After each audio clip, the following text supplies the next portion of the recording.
স্বাগতম সবাইকে roots of civil engineering এর হাইড্রোলিক্সের বার্নৌলি সূত্র ও প্রয়োগের অধ্যায়ের এই ম্যাথটিতে। এই ম্যাথটি যদি আমরা দেখি তাহলে আমরা এখানে একটি চিত্র দেখতে পাচ্ছি এবং এখানে বলা আছে এই পাইপটির দৈর্ঘ্য হলো 800 মিটার লম্বা এবং এই পাইপের আনুভূমিক ঢাল হচ্ছে 1:100। ইতিপূর্বে আমরা এরকম একটি ম্যাথ করিয়েছি, ঢালের ম্যাথ। আশা করি আমাদেরকে এই ঢালটি আরেকবার বোঝাতে হবে না। যারা এখানে বোঝনি তারা চাইলে আমাদের এর আগের ম্যাথটি করে নিতে পারো। এখানে দেওয়া রয়েছে ঢাল হলো 1:100। তাহলে পাইপের প্রথম প্রান্ত ডেটাম হতে 5 মিটার উপরে। তাহলে এটা যদি আমার উপাত্ত রেখা হয়, অর্থাৎ ডেটাম, এটা যদি আমার ডেটাম হয়, এই ডেটাম থেকে প্রথম প্রান্ত এটা হলো আমাদের প্রান্ত 1, যেটা হলো 5 মিটার উপরে, এবং বলা আছে দুই প্রান্তের ব্যাসের অনুপাত হচ্ছে 6:5, 6:5।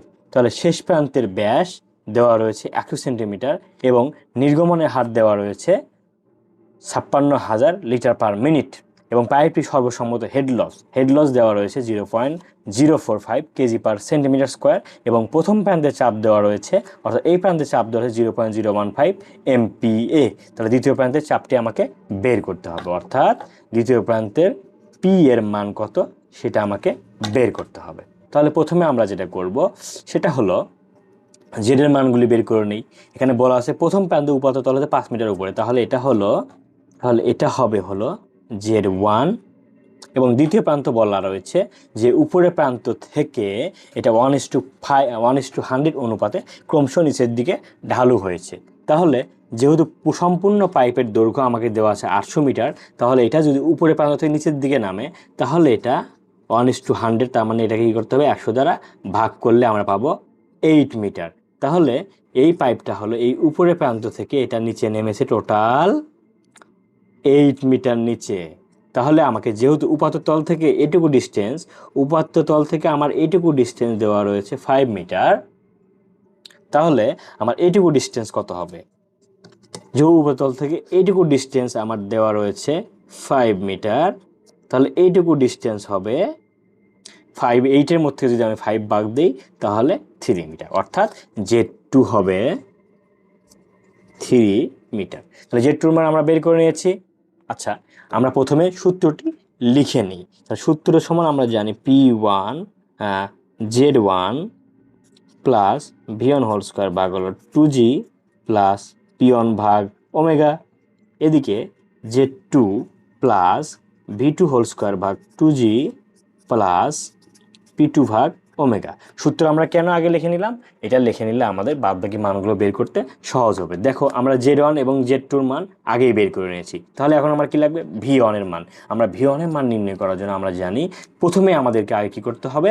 Q এর মানটি নির্ণয় করে নিতে। তাহলে এখান থেকে যদি আমরা Q এর মানটি নির্ণয় করে নিই, Q এর মান দেওয়া রয়েছে কি 56,000 লিটার পার মিনিট। এটাকে আমাকে কী করতে হবে? দেখো এগুলো দেওয়া রয়েছে কেজি পার সেন্টিমিটারে, আমি এটাকে কী করব হিসাবের সুবিধার্থে 56,000 লিটার পার মিনিট থেকে এটাকে আমরা মিটারে কনভার্ট করে নিব, অর্থাৎ মিটার পার সেকেন্ড এটাকে কনভার্ট করে যদি নিই তাহলে এখানে আমরা পাবো 56,000 যেটা রয়েছে এটাকে আমরা 10⁻³ করলে এটা মিটার কিউবে চলে যাবে, আর নিচে হচ্ছে মিনিট, তাহলে 1 মিনিট সমান 60 সেকেন্ড। তাহলে এখানে আমরা পাবো কিউ এর মান 0.93 মিটার কিউব পার সেকেন্ড। যেহেতু আমরা কিউ এর মান বের করেছি, তাহলে এখন চাইলে এই কিউ এর মান থেকে আমরা সহজেই বেগ, দুই প্রান্তের বেগ বের করে নিতে পারবো। কিন্তু এখানে দেখো যে এখানে আমার দুই প্রান্তের বেগের অনুপাত দেওয়া রয়েছে এবং দুইটি ডায়াটি বলা নেই। দেখো এখানে আমাকে দুই প্রান্তের ব্যাসের অনুপাত দেওয়া রয়েছে 6:5। তাহলে দুই প্রান্তের ব্যাসের যে অনুপাত দিয়ে আমাকে বলেছে শেষ প্রান্তের ব্যাসটি হচ্ছে হলো, অর্থাৎ D2 এর ব্যাস হলো 100 সেন্টিমিটার। তাহলে এটা আমরা কীভাবে লিখতে পারি? আমরা লিখতে পারি D1 ভাগ D2। তাহলে D1টা আমরা জানি না এবং D2 আমাকে দেওয়ার, D1 ভাগ D2 = আমরা অনুপাতটা লিখে ফেলি 6:5। তাহলে প্রথমে 6, তো নিচে হলো 5, D1 D2। তাহলে দেখো আমরা D2 এর মান কিন্তু আমাকে বলে দিয়েছে, অর্থাৎ শেষ প্রান্তের ব্যাস দেওয়া রয়েছে 100 সেন্টিমিটার। তাহলে আমরা যদি D1 এর পাশে রেখে D2কে ও পাশে পার করে দিই তাহলে আমরা D2 এর মান বসালেন তরেই, তাহলে আমরা D2 এর মান এখানে বসিয়ে দিলেই আমরা D1 এর মানটিও পেয়ে যাবো। যদি 100 বসিয়ে দিই তাহলে D1 পাবো 120 সেন্টিমিটার, অর্থাৎ চাইলে আমরা এটাকে কি লিখতে পারি 1.2 মিটার। দেখো আমরা এভাবে প্রথম প্রান্তের ডায়াটি বের করে ফেললাম। তাহলে আমরা যেহেতু এখানে প্রথম প্রান্তের ডায়াটি বের করে ফেলেছি, তাহলে এসেও এটা দিয়ে আমরা প্রথম প্রান্তের বেগটাও বের করে ফেলি। তাহলে এখান থেকে আমরা কিউ ইজিক্যাল টু লিখতে পারি A1 V1, তাহলে V1 ইজিক্যাল টু লিখতে পারি কিউ ভাগ A1, তাহলে কিউ এর মান আমরা পেয়েছি 0.93। তাহলে যদি আমাকে A1 পাই ভাগ 4 এবং A1 এর ডায়া কত, এই তো ডায়া 1.2 মিটার আমরা বের করতে 1.2 হোল স্কোয়ার যদি করি, তাহলে এখান থেকে আমরা V1 পাবো 0.825 মিটার পার সেকেন্ড। ঠিক আছে, আমরা এখান থেকে V1 বের করে নিয়েছি। ঠিক সেমিটিকভাবে আমরা এখান থেকে এখন V2 বের করে নিব। তাহলে V2 আমরা যদি বের করে নিই, কীভাবে বের করব? Q is equal two A2 V2, তাহলে এখান থেকে V2 is equal two Q ভাগ A2, তাহলে কিউ আমরা পেয়েছি কত? 0.93 পাই ভাগ 4। ক্ষেত্রফল যদি করি তাহলে দ্বিতীয় অংশের ডায়া আমরা কত পেয়েছি? 100 সেন্টিমিটার। একে যদি আমরা মিটারে কনভার্ট করি তাহলে 1 মিটার। যদি এখানে ভাগ করি তাহলে এখান থেকে আমরা V2 পাবো 1.184 মিটার পার সেকেন্ড। তাহলে আমরা এখানে V1 এবং V2 দুইটাই বের করেছি। এখন শুধু বাদ থাকলো সেটা হলো P1 এবং P2 এর মান বের। এখানে বলে দিয়েছে যে পাইপটি সর্বসম্মত আবার হেড লস রয়েছে। আরেকটি বিষয় যেখানে হেড লস রয়েছে এবং বলা রয়েছে প্রথম প্রান্তের চাপ, অর্থাৎ এখানে P1 দেওয়া আছে 0.105 MPa। MPa কি? MPa হচ্ছে নিউটন পার মিলিমিটার স্কোয়ার, যেটাকে সংক্ষেপে MPa লেখা হয়। কিন্তু আমরা দেখো এই এককগুলো ব্যবহার করেছি মিটার পার সেকেন্ডে, তাহলে আমাকে মিলিমিটারকে নিচে মিলিমিটার যেটা রয়েছে এটাকে আমাকে কী করতে হবে? মিটার করে নিতে হবে। এটাকে যদি আমরা মিটার করে নিই তাহলে উপরে আমাদের কী হচ্ছে 105 নিউটন, নিচে মিলিমিটার স্কোয়ার। তাহলে আমরা জানি 1 মিলিমিটার সমান হচ্ছে হলো, যদি 1000 দ্বারা ভাগ করি 1 মিলিমিটারকে, তাহলে আমাকে 1 মিটার পাবো। আমরা জানি 1 মিটার সমান 1000 মিলিমিটার। তাহলে এখানে যেটা আছে, এখানে ছিল আমার হলো 1 মিলিমিটার, যেটাকে আমি 1000 দ্বারা ভাগ করলে আমার মিটারে চলে গেল। এখন এখান থেকে আমি যেটা পাবো সেটা হলো হোল স্কোয়ার। যেহেতু নিচে হোল স্কোয়ার ছিল মিলিমিটারের উপর, তাহলে এখানে হোল স্কোয়ার করতে হবে। কনভার্টটি যদি আমরা আরেকবার দেখি, দেখো উপরে রয়েছে 0.105 যেটা হলো MPa অর্থাৎ নিউটনে, এবং নিচে রয়েছে মিলিমিটার স্কোয়ার, অর্থাৎ নিচে মিলিমিটার স্কোয়ার। কত মিলিমিটার স্কোয়ার? 1 millimetre square. তাহলে 1 মিলিমিটার স্কোয়ার যদি আমরা কনভার্ট করি তাহলে 1000 দ্বারা কী করতে হবে? ভাগ করতে হবে। 1000 দ্বারা ভাগ করলে এটা আমাকে কী করবে? কিসে চলে যাবে? মিটারে চলে যাবে। এবং 1000 দ্বারা ভাগ করার পর দেখো এখানে মিলিমিটার স্কোয়ার ছিল, যদি যে কারণে এখানে স্কোয়ার। যদি মিলিমিটার কিউব থাকতো তাহলে এখানে কী হতো? কিউব হতো। এখানে যদি 4 থাকতো তাহলে এখানেও 4 হতো। এই স্কোয়ারটার সম্পর্ক হচ্ছে এককের সাথে। যদি এখানে নিউটন বা মিলিমিটার স্কোয়ার থাকে তাহলে 1/1000 হোল স্কোয়ার, যদি মিলিমিটার কিউব থাকে তাহলে 1/1000 হোল কিউব। আশা করি তোমরা কনভার্টটি বুঝতে পেরেছো। তাহলে এখানে যদি আমরা মান বসিয়ে দিই তাহলে আমরা লিখতে পারি 1.105 10⁶, যেটা নিউটন পার মিটার স্কোয়ার। আমরা পিকেও কনভার্ট করে ফেললাম। তাহলে এখন আমাকে কি করতে হবে? P2 টা বের করতে হবে। এর আগে আরেকটি বিষয় লক্ষণীয় বন্ধুরা, সেটা হলো দেখো এখানে পাইপটি একটি সর্বসম্মত হেড লসের কথা বলা রয়েছে। হেড লস যেটা হলো 0.0045 কেজি পার সেন্টিমিটার স্কোয়ার। মানে হেড লসটি আমরা কোথায় যোগ করব? মনে রাখতে হবে পাইপের ক্ষেত্রে সব সময় হেড লসটি যোগ হবে পানি যে দিক দিয়ে বের হবে ঠিক সেদিকে হেড লস যোগ করতে হবে।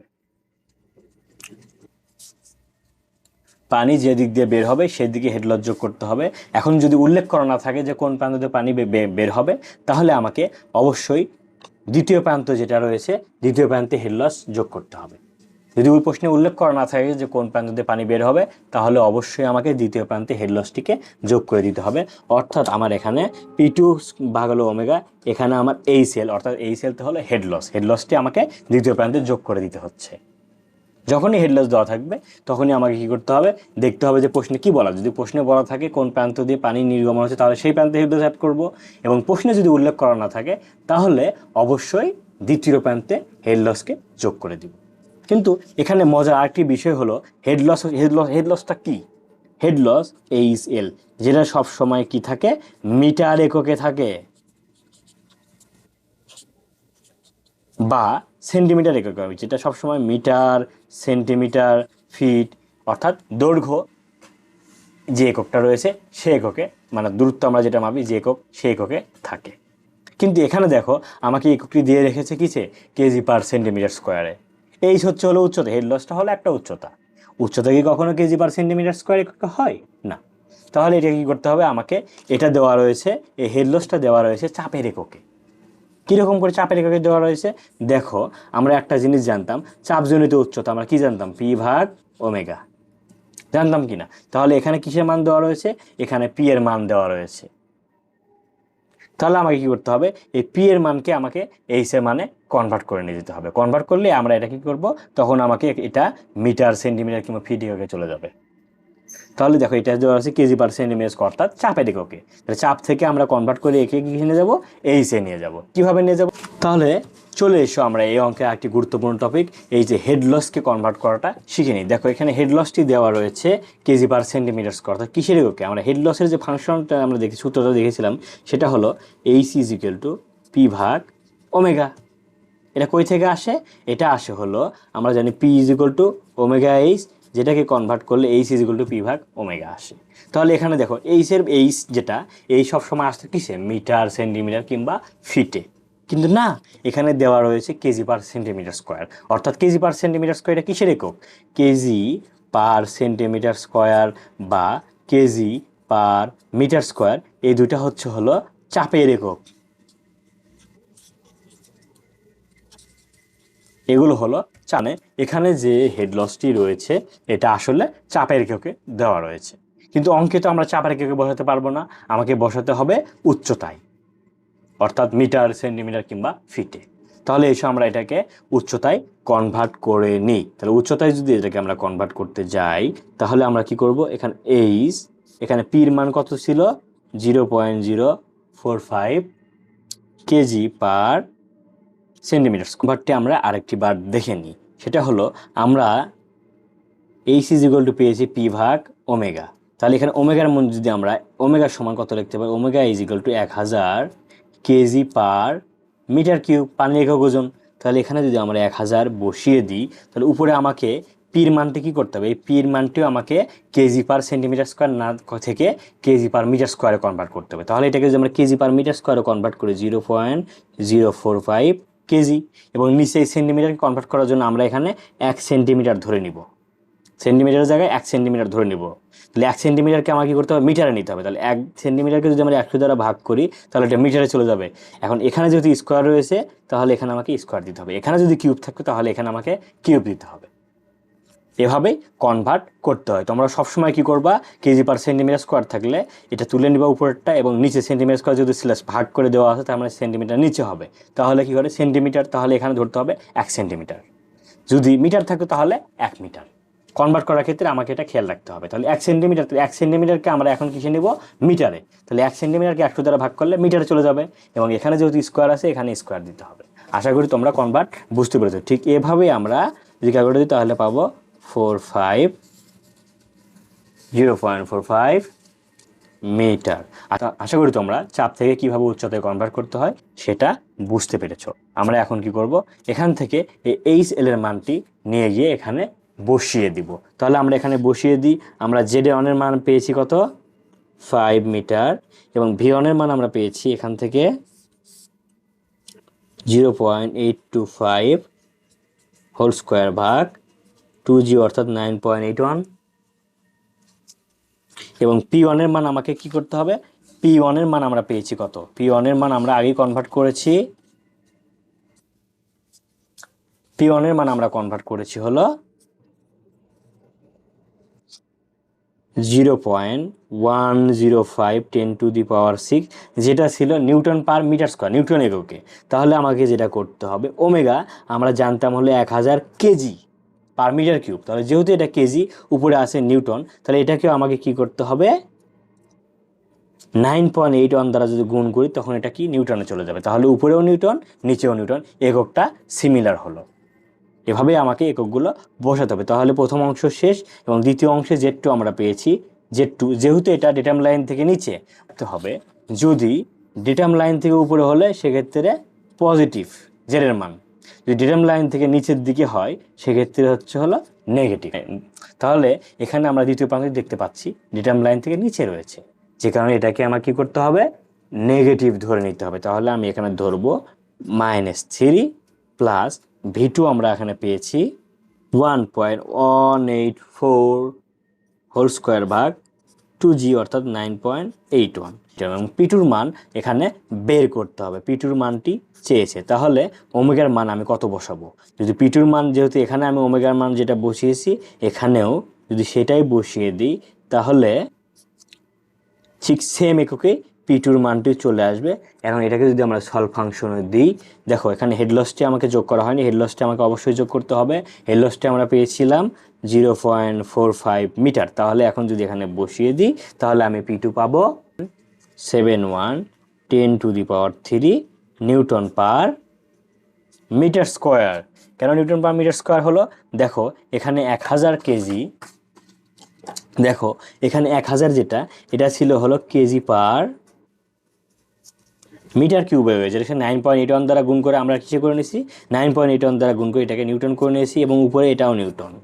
তাহলে এখানেও ঠিক সেম 1000 কেজি পার মিটার কিউবে 9.81 দ্বারা গুণ করে মিটার করে নিয়েছি। তাহলে এখানে P2 পাবো কিসে, নিউটনে, যে কারণে নিউটন পার মিটার স্কোয়ার। চাপ সবসময় কী এককে হয়, নিউটন পার মিটার স্কোয়ার কিংবা কেজি পার সেন্টিমিটার স্কোয়ার কিংবা পাউন্ড পার ফিট স্কোয়ার এভাবে হয়ে থাকে, কিংবা পাউন্ড পার ইঞ্চি স্কোয়ার এককেও হয়।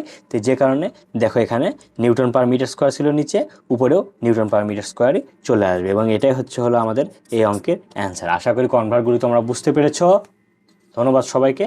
সামনে দেখা হচ্ছে আরো জরুরি কোনো অঙ্কের সমাধান নিয়ে। সে পর্যন্ত সবাই সুস্থ কামনা করছি। আল্লাহ হাফেজ।